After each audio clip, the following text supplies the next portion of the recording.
Hey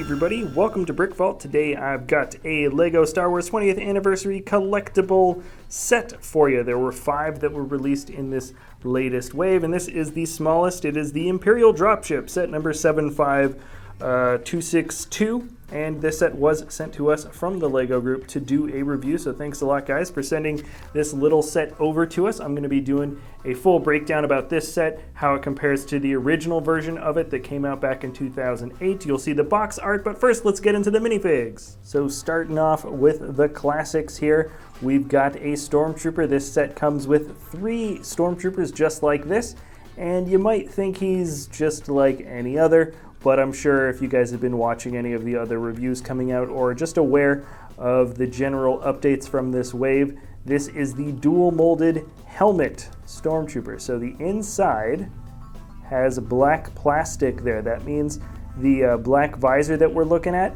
is actually not a print, but in fact just different series of molds. Maybe even the rim that goes along the front as well. All of the troopers have relatively slightly updated printing on the body. It's not that much different. Same Stormtrooper faces as you can imagine.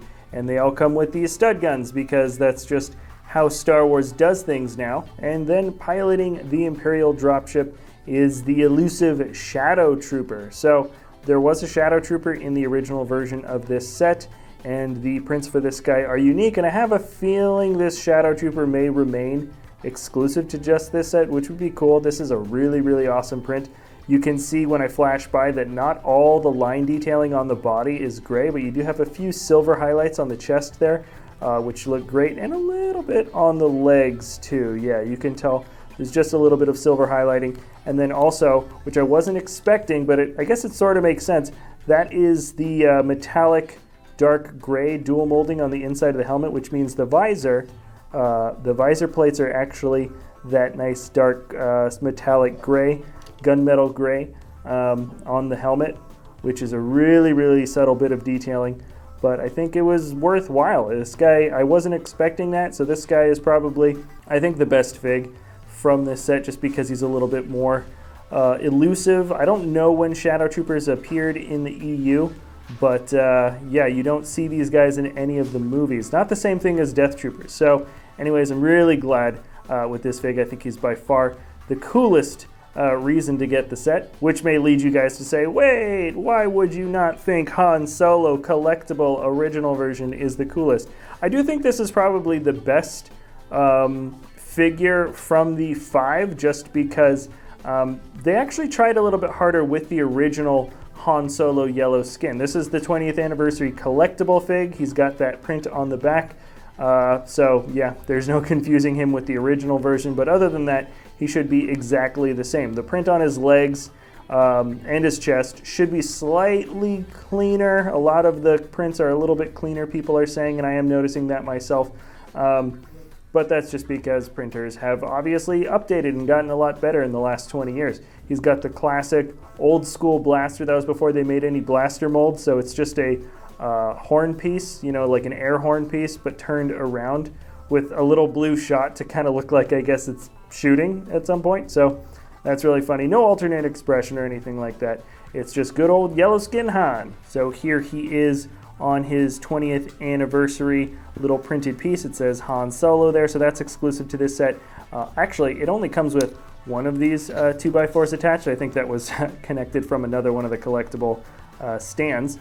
But anyways, I do want to say that this set is a little cheaper than the rest from this wave, and it's got so many good minifigures that it's probably going to be the most popular. I have a feeling long-term Han Solo is going to be the cheapest of any of the 5 collectible 20th anniversary figs in the aftermarket. That's just a guess of mine. And now let's move on to the set. Righto. So in order to do a comparison, I don't actually have the original version of the set, but the manual was nice enough to show us the new version compared directly with the old version of the set. So as you can see, the building update is better, but I should also point out that it's the same number of figs. You know, you've got the 4, I think it's actually 4, maybe it's 3 Stormtroopers in this one still, and 1 Shadow Trooper, but that was $9.99. This one is $19.99. So there definitely is a pretty massive price difference. This guy, the collectible fig, I am going to say is like $5 on average added to each of these 20th anniversary sets. But anyways, let's actually get into this. There's a little function here. You can see this little Technic build. Boom, you flip it up and it actually leaves this area loose and open. You can sit down your main 3 Stormtroopers, 1 guy in the back and then 2 that are sort of sitting in the middle facing forward. And I think you can fit him in there with him holding onto his blaster, but they added these 4 stud holes onto this. So yeah, so that's where all 4 of the weapons are for the stud guns. And then you can get all 3 of these guys sitting in their little area. And the idea is it is a drop ship, literally drop ship in the name, so you can drop these guys off. He fits into this tiny little piece here. Oh, guess I didn't actually push that guy all the way in. There we go. And yeah, so you can attach him into this little cross piece there. It sits in loose, and then this folds in, and it doesn't snap closed or anything, but it's definitely strong enough to keep that back section in place. And then there's basically no resistance whatsoever when attaching or picking them up. So that's actually kind of nice. The Stormtrooper, the Shadow Trooper, I should say, fits into the front here. There's a little bit of sticker detailing to make up some controls for him, nothing too fancy. Another sticker there, and there's also stickers on either side here. So anyways, that's basically it for the pieces here. Remember, that is 125 pieces selling for $19.99. If you don't count this guy, I would say generally speaking this would be like $15 for what is now considered standard for a battle pack, so that's not too bad. I can understand why they went to the $19.99, though if you want this set, sorry, let me move that back.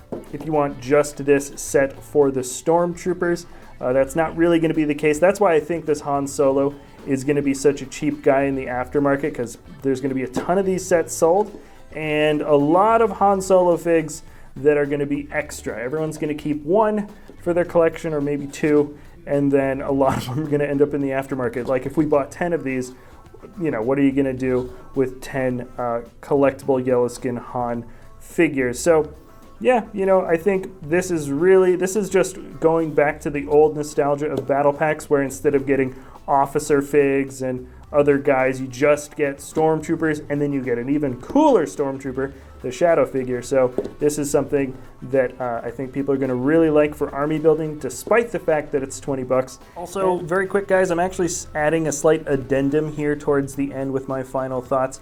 I did notice, and I forgot to mention, that this helmet actually can't turn when it's on the minifigure. This was a problem for the earlier figs, though you could kind of turn it and have the head just slightly elevated, though the helmet was still studded in. Not the case anymore. Like, you can't actually have it studded into the minifigure head, which means this is the least mobile of any of the helmet designs. And they did this also recently with the Ninjago guys from this latest wave as well. So it looks like Lego's kind of taking the direction of, you don't need to turn helmet on a minifigure, everyone just points them forward, which I feel like is kind of too bad, because a lot of people, especially with Stormtroopers, like to be a bit more expressive with them. The helmet design before this last one really solved the mobility problem, but it looks like they've taken a step back. So anyways, if that's a factor for you guys, I just thought it was worth including. And yeah, so anyways, that's my final thoughts. The build is not particularly impressive, though it's not trying to be. Just look at it. There's like open studs here. It's all blocky. It serves a play functional purpose, which is fine, but other than that, it's pretty much a bare minimum build. Looks slightly better than the one from 2008, but that really isn't saying much. So anyways, I think it's decent. Let me know what you guys think in the comments below, and we're gonna move these guys into the collection. And right before I put those figures into the case, I just wanted to show you guys we got our very last minifigure to complete our Star Wars collection. Are you excited, Ramon? I'm so excited! Okay, so as you can see here, right there, you see that little pink slip right behind the other Leia that has the messed up hair. This is a really expensive collectible fig. See how her hair is all smooth? Let me take her out of the bag and put her in the display. Alrighty, the moment of truth. Boy, I'm not looking properly. Okay, the moment of truth. Get her into those studs, boom. There she is next to the other version of the messed up hair Leia. And now we've got her. I thought they were the same fig from back in the day. But anyways, that's actually the completed LEGO Star Wars minifigure collection. And let me add the other figs from this set. There we go. We've got the Han Solo collectible little plate back there. Let's put him next to Darth Vader and Luke Skywalker. So those guys are hanging out down there, and adding our Shadow Trooper. And we're going to add one of the Imperial Stormtroopers there. So there we go. They're added all to the collection, and you'll see this thing getting bigger and bigger throughout this week and next week with all of the Star Wars reviews. Anyways, guys, thanks for hanging out. If you enjoy our content, you can always like or subscribe, and we'll see you next time at BrickVault. Hey everybody, we just wanted to pop in very quickly, let you guys know that we've got ourselves a LEGO web store. That's www.brickvault.toys, where the instructions for these incredibly high quality MOCs are being sold in PDF format. The revenue from the web store helps support us here at the channel, as well as the designers who helped make these awesome MOCs. So thanks again for watching, everybody. That is www.brickvault.toys, and we'll see you next time at BrickVault.